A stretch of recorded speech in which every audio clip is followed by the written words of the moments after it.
جو اس کو اخلاقی طاقت دیتا ہے حکمرانی کی، اس کو شدید طریقے سے میں سمجھتا ہوں کہ زخمی کر دیا ہے۔ تو حکومت کے 3 میں سے 2 ستون جو ہیں، اس کے ساخت کے جو 2 ستون ہیں وہ قائم و دائم ہیں، لیکن اس کا اخلاقی ستون جو ہے اس کو شدید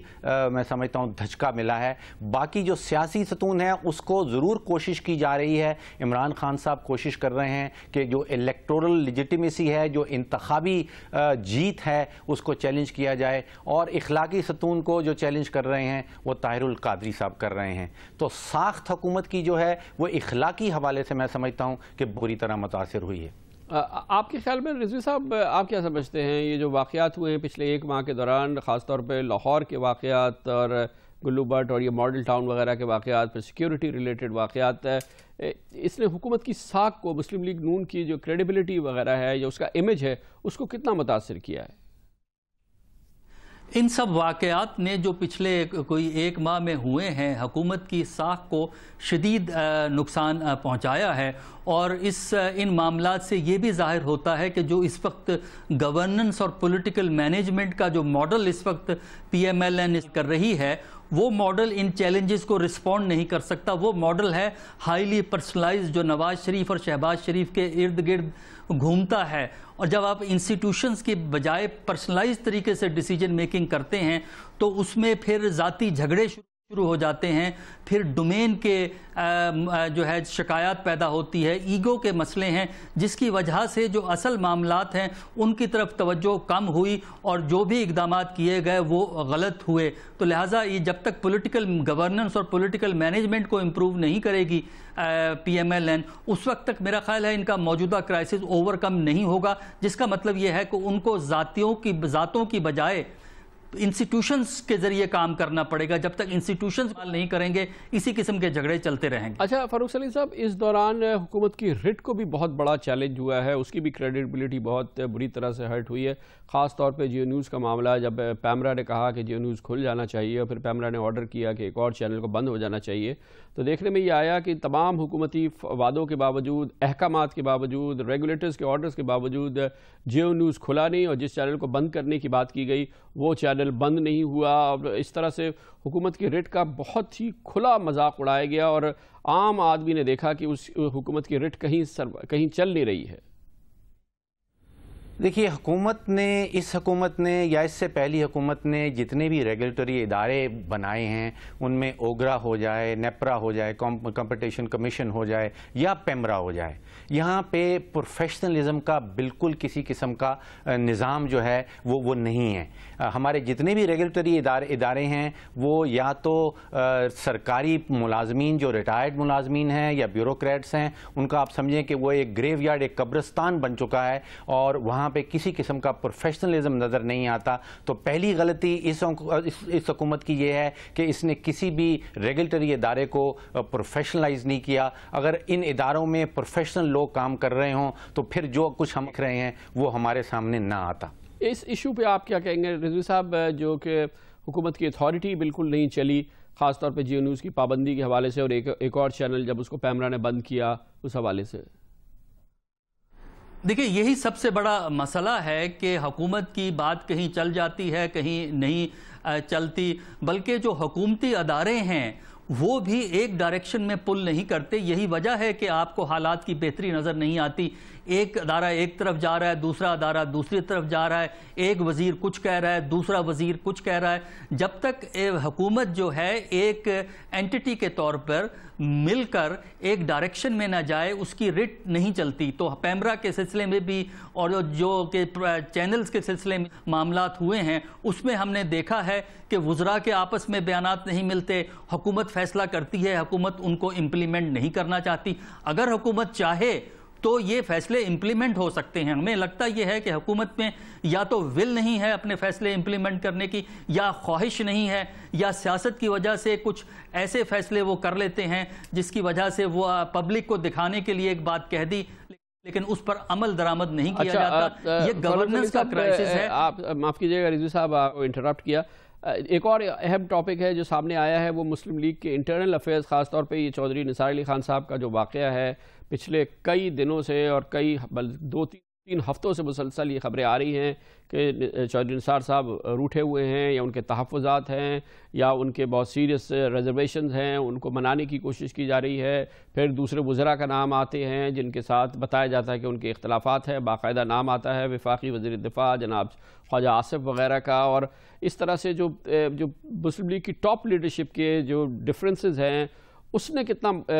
ان کے امیج کو خراب کیا ہے، رولنگ پارٹی کے اور خود مسلم لیگ نون کی جو ٹاپ لیڈرشپ ہے اس کے امیج کو؟ خان صاحب، پہلی بات تو یہ ہے کہ کوئی بھی سیاسی پارٹی چاہے وہ جمہوری نظام میں ہو یا غیر جمہوری نظام میں ہو، اس کے اندر دھڑے بننا جو ہے وہ ایک نیچرل سی بات ہے. جو جمہوری نظام میں سیاسی پارٹیاں آپریٹ کر رہی ہوتی ہیں ان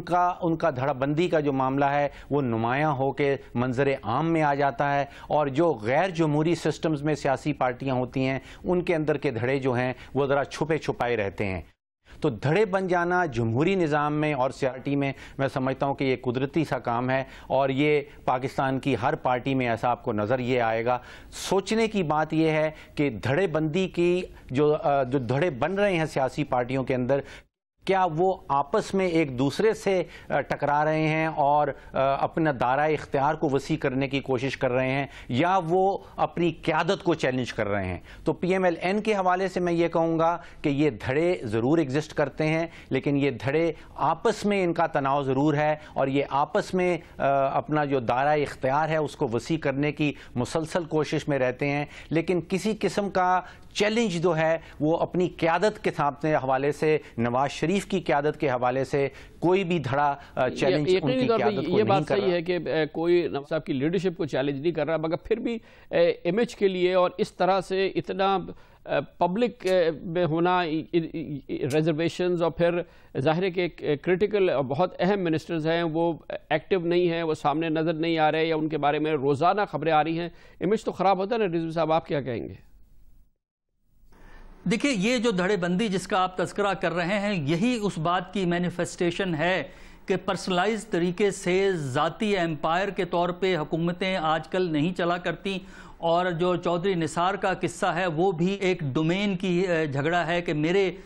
جو ہے دائرہ کار میں آپ کیوں دخل دیتے ہیں. یہ ایگو کا مسئلہ ہے، اور وقتی طور پہ تو یہ مسئلہ انہوں نے حل کر لیا. لیکن اب بات یہ ہے کہ اگر نواز شریف چودھری نثار کو خوش کرنے کی کوشش کریں گے تو وہ لوگ جن سے چودھری نثار ناراض ہیں وہ ناراض ہو جائیں گے. اس طرح توازن جو ہے نواز شریف کے لیے قائم کرنا جو ہے وہ بہت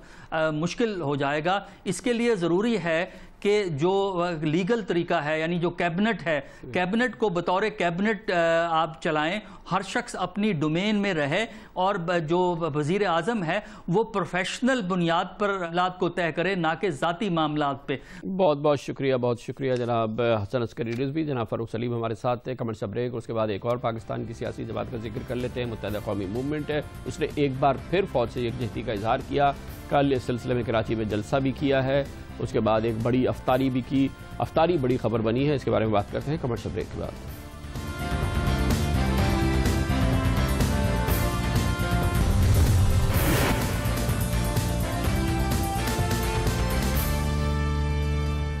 ویلکم بیک. متحدہ قومی موومنٹ نے ایک بار پھر فوج سے یکجہتی کا اظہار کیا ہے. فوج سے یکجہتی کا اظہار متحدہ قومی موومنٹ پچھلے چند سالوں میں کئی بار کر چکی ہے، اور اس سلسلے میں کل کراچی میں ایک بڑے جلسہ عام کا انعقاد کیا گیا. اہم جلسہ اس لیے بھی تھا کہ یہ رمضان کے موقع پر تھا اور افطار سے پہلے اس جلسے کا اظہار تھا. متحدہ قومی موومنٹ کہتی تھی کہ فوج سے یکجہتی کا اظہار وہ آپریشن ضرب عضب کے حوالے سے کر رہی ہے اور اپنی فوج کو اس سلسلے میں سلام پیش کرنا چاہتی ہے. اس موقع پر متحدہ قومی موومنٹ کی قیادت نے فوج کو سلیوٹ بھی کیا اور اپنے کارکنوں سے بھی کہا کہ فوج کو سلیوٹ کرے. اس موقع پہ جناب الطاف حسین نے اپنے مخصوص انداز میں فوج کو خراج تحسین بھی پیش کیا. پاکستان کے فوجیوں، اس پر چمکے قائل ہم ایک ہیں، ہم ایک.